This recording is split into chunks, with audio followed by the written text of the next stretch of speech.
Hello बच्चों, welcome to our channel let us understand. बच्चों, आज मैं आपके लिए लेकर आई हूँ कक्षा 7वीं पाठ 8 त्रिवर्णय ध्वज।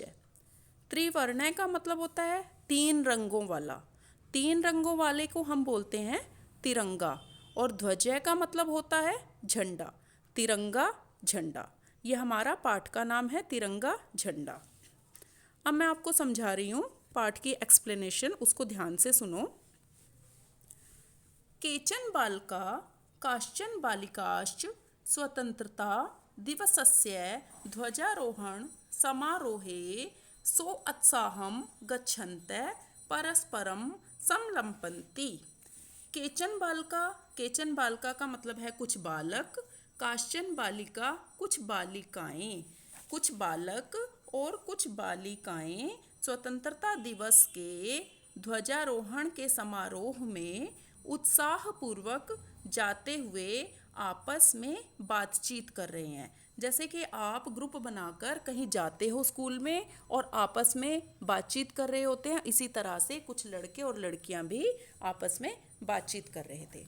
सबसे पहले देवेश कहता है, अब आपस में जो कन्वर्सेशन है, वार्तालाप है, उसमें देवेश सबसे पहले बोलता है, अद्य स्वतंत्रता दिवस है। अद्य का मतलब होता है आज, स्वतंत्रता दिवस है मतलब स्वतंत्रता दिवस है, आज स्वतंत्रता दिवस है। अस्माकं विद्यालयस्य प्राचार्य ध्वजारोहणम करिष्यति। हमारे विद्यालय में प्राचार्य क्या होता है? जो हमारे प्रिंसिपल होते हैं, जो प्रधानाध्यापक होते हैं। ध्वजारोहणम करिष्यति, आज हमारे विद्यालय के प्राचार्य ध्वजारोहण करेंगे, मतलब झंडा फहराएंगे।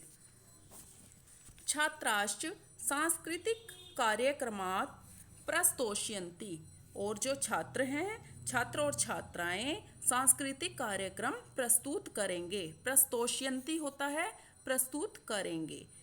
जिस तरह से आपके स्कूल में फंक्शन होता है और आप भी वहाँ पे डांस, कोई ग्रुप डांस, कोई सॉन्ग, कुछ इस तरह से वो सारे सांस्कृतिक कार्यक्रम होते हैं, वो बच्चे प्रस्तुत करेंगे। अन्ते च मोदकानी मिलिष्यन्ति। मोदकानी आपको बताने की ज़रूरत नहीं है, ये सब बच्चों को पता होता है मोदकानी का अर्थ क्या होता है।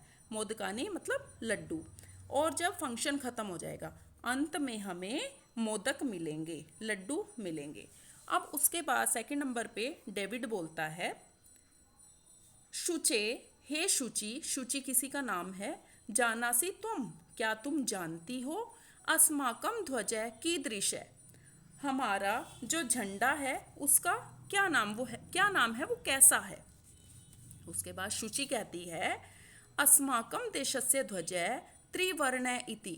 त्रिवर्णय आपको मैंने बताया था, त्रिवर्णय का मतलब होता है तिरंगा। हमारा जो देश का झंडा है वो तिरंगा है, मतलब तीन रंगों वाला है। सलीम, अब सलीम कहता है, रुचे अयम त्रिवर्णय कथम। हे रुचि, इसका नाम तिरंगा क्यों है? कथम मतलब क्यों कहते हैं, इसे तिरंगा क्यों कहते हैं। रुचि, अस्मिन् ध्वजे त्रयवर्णा सन्ति। इस झंडे में तीन रंग हैं। वर्णा मैंने आपको बताया है कि रंग होते हैं, तो इस झंडे में तीन रंग हैं। अतः त्रिवर्ण, इसलिए इसे तिरंगा कहते हैं। किम त्वम एतेषां वर्णानां नामानि जानसि। क्या तुम इन रंगों के नाम जानते हो?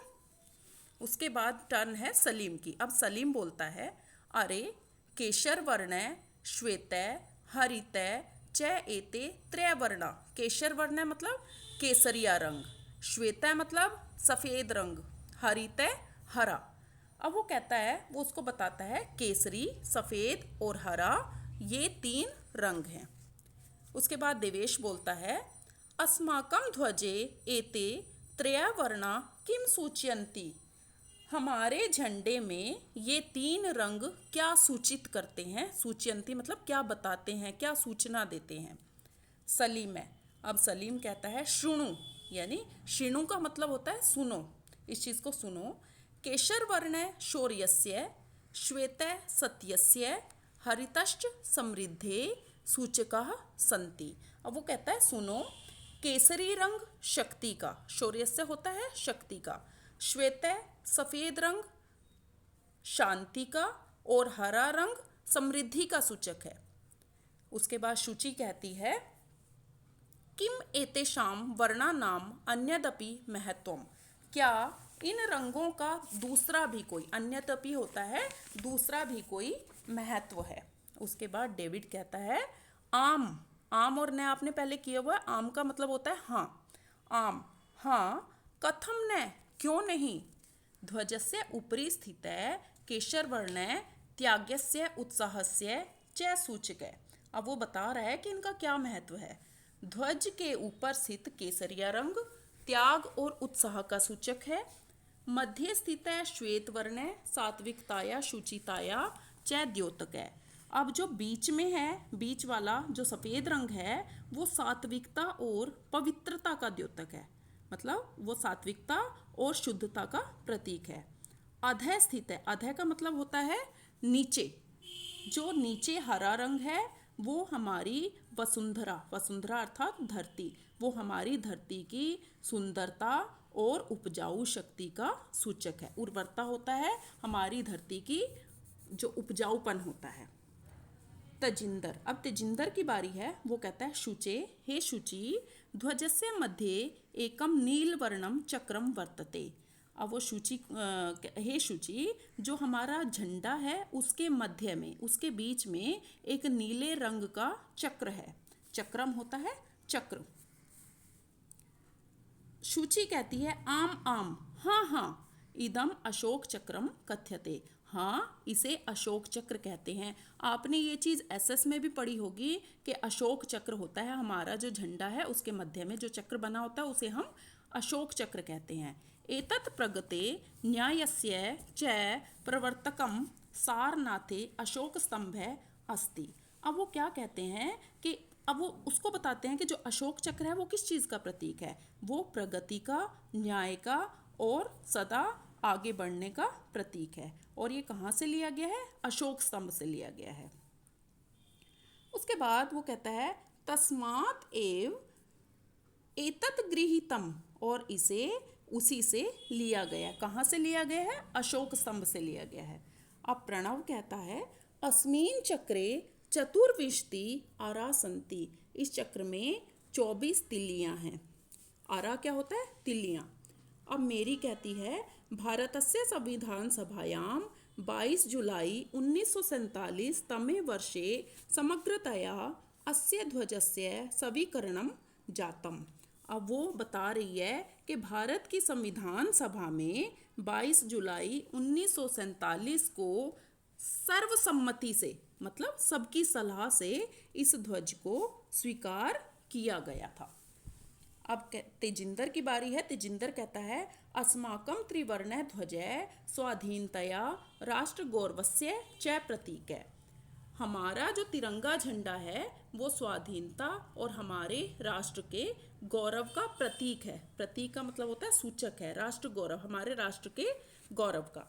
अतएव स्वतंत्रता दिवसे गणतंत्र दिवसे च अस्य ध्वजस्य उत्तोलनम समारोहपूर्वकम भवति।